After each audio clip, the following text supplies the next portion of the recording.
up, guys? I'm Levita Josue. And I'm Antonio Ache, and this is Comrum, where we give you nerdy reviews with the occasional booze. So if you guys watched our last video, we talked about making a video about the new Joker movie that's starring Joaquin Phoenix. So this is it. We're going to get into it right now. Spoiler warning really quick for anybody who hasn't seen the Joker. Can't understand why you would have clicked on this video, but we're about to talk about this movie in depth. Scenes that you haven't seen. Click away now. There's no safe part. Initially, when we went to watch the movie, I'm not going to lie, I was not excited at all. Because I was like, you know what, I feel like I have to watch it. Everyone's going to talk about it. And of course, we promised you guys that we're going to watch it. But yes, as I mentioned in the last video, Joaquin Phoenix is such an awesome actor. I've seen him in his previous roles, and I was very intrigued on how he was going to portray the Joker in this new film. So, yeah, going into this, in all honesty, I probably would have waited to see this if I wasn't going to do this video. It just wasn't something that was high on my list. You know, I keep my but you know, we promised a video, so this is what we got. And you know what? I gotta say, I went into it with my expectations subterranean, and it wasn't bad.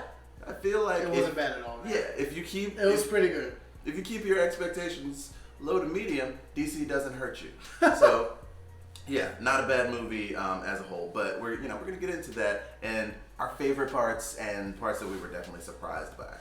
Real quick, put in the comments how you guys felt going in. Like, were you really excited to see it? Were you just there because you know Joaquin Phoenix is a great actor, or did you just not care and somebody drugged you there? Let us know. When they start us out, we're seeing him sit in front of that vanity mirror, and he's just, he's doing the finger thing with trying to create a smile, and it's just kind of a really dark tonal shift from what we're used to when it comes to the Joker and how he normally is presented to what this movie is going to be about and why he is the way he is. It starts off with Joaquin Phoenix doing the laughing, and it's just a close-up on him for like a minute or two, just doing his weird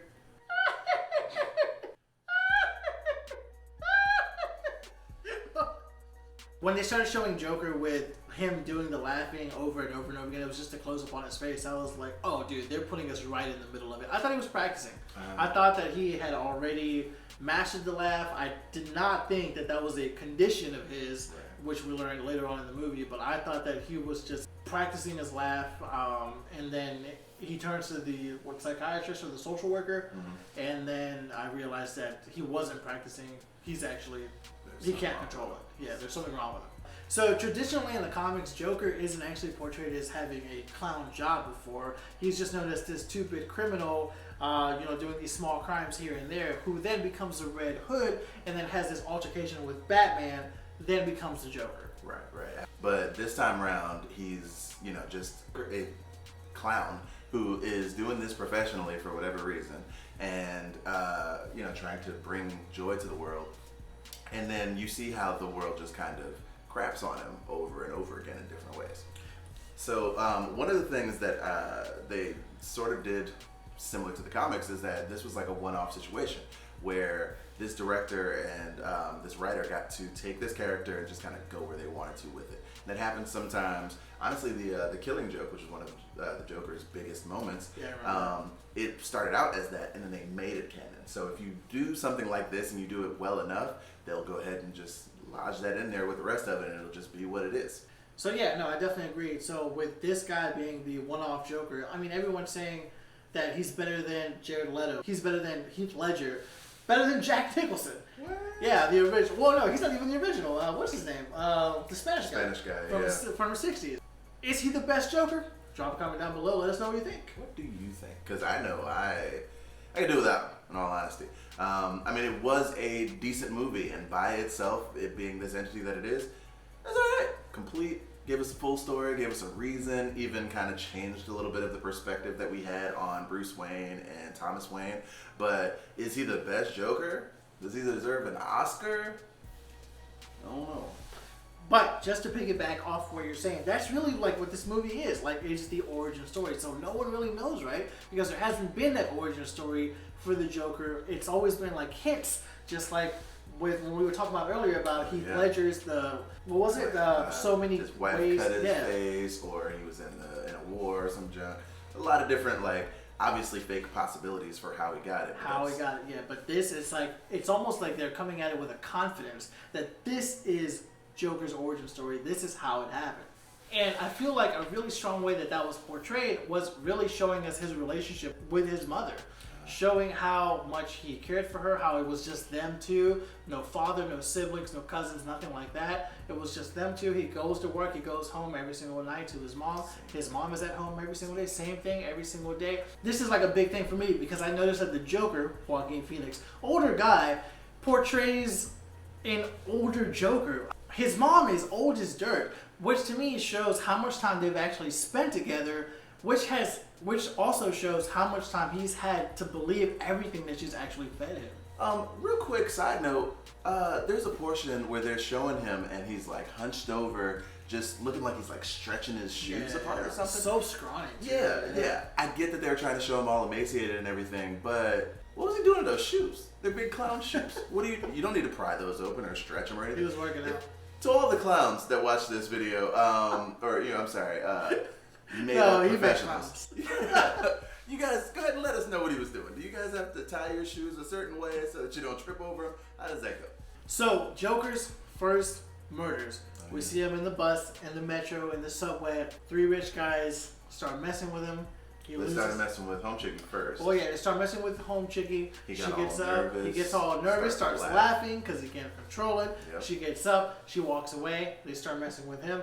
Pow, pow, pow. Kills all 3 of them. That's how you do it. Right. Oh, and the last guy kills him on the stairs. Yeah. He almost gets away.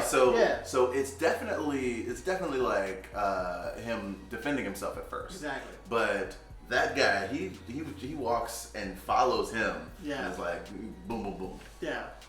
Thought about it, pulled the gun out, and just emptied out on him. Crazy.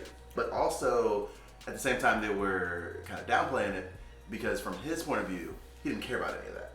He was just doing it to be doing it. He didn't have this whole political backing to it. It just felt good. Yeah, he was like, oh snap, this makes the laugh legit. Pow, pow, pow. And everybody else was like, yeah, take down Whitey. And they was like, wait, whoa, that's not what I was doing this for. I'm crazy. Y'all are trying to make a change. And that's just not what it was. Which I notice is also like his perspective on things is a huge part of this. Because even at the beginning, you see he's watching the show with his mom and imagines this whole interaction where he was in the audience and he was brought up there and he was like, you're like a son. And all this other stuff that was just not real. So, which is crazy because we saw all that in the previews, and watching the previews, I thought that was something that had actually happened. It was in his mind the whole time. The whole time.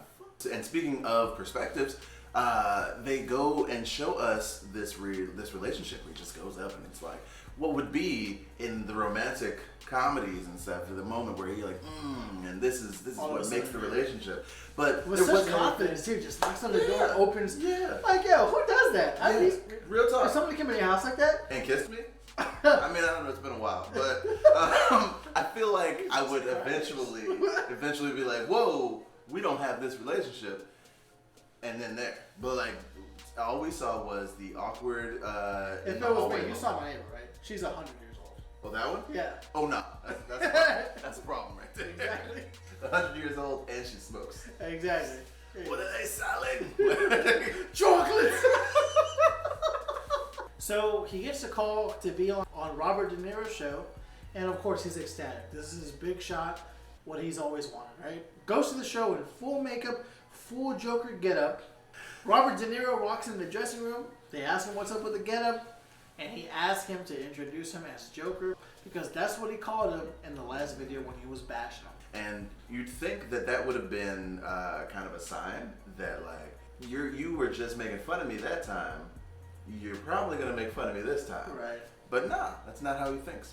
So he comes out in grandiose form, gets over there, kisses their little Dr. Ruth type substitute they had, and just kind of really plays into it. And at first you're like, okay, well, how's this gonna go? Is this gonna go well? But then you see he's not answering questions like you'd expect. Feels like Murray is like playing off of his gaps in there, and he's like, well, I gotta do something for them. This gotta be funny. Yeah. Where you at? What do you got for me? Real people here right now. Yeah. Real cameras. Just wasting my time. And he finally gets in there to the point where he actually starts to give what it is that he wants to give. But he's giving too much. Oh, way too much. Way too much. And then it goes into the Notebook, which we didn't mention earlier. Notebook definitely had naked pictures in there. Why? Oh yeah, Weird. it just kind of shows off his weirdness. I feel like it played off like how he was slightly crazy, especially when he's doing the stand-up comedy and the page flips and it shows up like full naked. Full this here. Nobody's like, hey, what's that? Like nobody ever brings any attention. It's just like everyone's like, oh, what a weirdo, man. Yeah. But yeah, so he starts to respond with all of this like political kind of stuff. Is when you start to get into like, oh, well, you know, he confesses to killing the three rich guys on Murray's show, and then Murray's like, you're kidding, you're serious. This is real. Yeah, this is real. You actually. And then it's like when everything gets quiet, everything is zoned in on Arthur, and it's like this guy's making a live television confession right now of murdering three guys, and then he starts to go into why he did it, what it was, which is one of those things where they're like, oh, this is everybody was just beating down on him. That's what he said in that last moment. I don't know what you call it, like because it was really loud and really intense. It was like, what do you get when society mixes this? Which I thought he was going to do the knock-knock joke, by the way. Yeah, me too. I was waiting for it. It's a joke.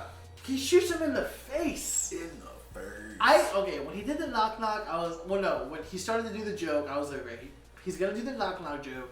He's probably going to do the psh. But then I was like, no, you know what? He has the gun. We all knew that. Right. But then I was like, he's going to shoot him. In the chest, maybe. I didn't expect. Yeah. As quick. In the face, and it's just like a whole widescreen shot of. And then they just. And it's like, oh my god. They kept replaying it, and when they zoomed out and you saw all the other screens, it was like I was watching that Kennedy movie all over again. Oh, dude. Oh my. So, we start to head towards the end of the movie, and he gets out, he's in the back of a cop car, he's arrested, of course, and then you see the big crash, and then you see the guys in the Joker mask, in the clown mask, come out, they smash the window, they pull him out. Very Dark Knight, right? Very Dark Knight. Like the whole in the car looking out the thing. I mean, he didn't have his head out the window, but it was definitely like just supposed to be a mention to Dark Knight and all that wonder. But then Thomas Wayne comes out of the theater. They came out and all this craziness is happening next to him, and they come down the alley past. I guess it's a shortcut. They get down there and this dude stops him. And then we see what we've seen over and over and over and over again. Blah, blah, pearls. With a cool twist, though. Oh, because he was a Joker. Well, because it was part of Joker's origin, right? Which in the comics, sometimes they say Joe Chill killed Batman's parents, and sometimes they say Joker was Joe Chill before he became Joker. So I'll say this: I left the movie theater a little bit happier when I went in. I wasn't as disappointed as I usually am. And I will say that The Joker was not a bad movie. I will give it a strong 7 out of 10. Is Joaquin Phoenix the best Joker? I wouldn't go that far. For me, there would probably still be Heath Ledger. Is Joaquin an amazing Joker? Yes. I will say yes. I'm just going to say my Joker for now into perpetuity is still Mark Hamill. Don't care that it's animated. Really hope that they put him in the Crisis crossover because he's played the Trickster. Please just give him Joker. You gave Kevin Conroy his chance as Batman. Give me Mark Hamill as Joker. Click the link up here if you want to see our video on the Crisis. Yes, that is a lot to take in, and they're doing a lot with it. But Joker, decent movie. I too think it was a 7, not bad. Not bad. Keep them coming and do better. So if you guys like this video, do us a favor and subscribe. Click that little bell icon so you don't miss any future videos from us about all sorts of nerdy things. I'm Olivia Josue. I've been Antonio Ache. And this is Kamram. We'll see you guys in the next video. Peace.